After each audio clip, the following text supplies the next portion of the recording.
the war stopped like in May, but we had no way of going back to Poland till next spring. Next spring, we went on, it was called Chalon.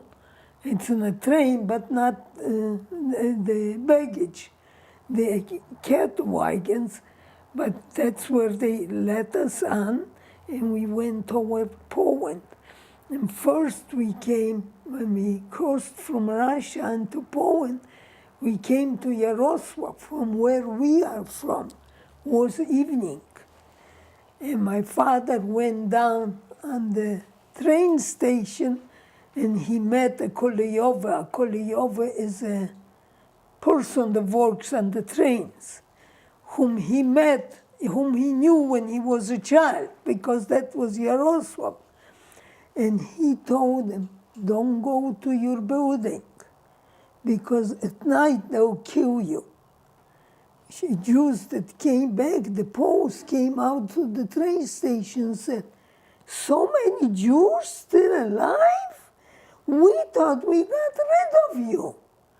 We thought Hitler got rid of you. Where were you? Here we were coming back from Russia. They couldn't believe their eyes. There were still that many Jews alive.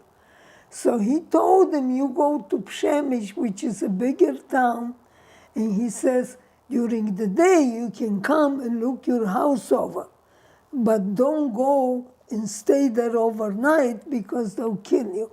And there were cases in Poland where people came back and overnight they killed them and killed them.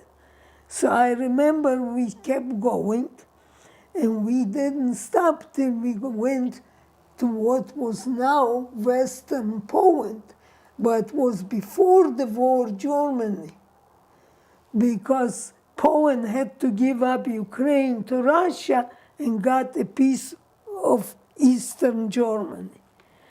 So we were in a town called Świdnica.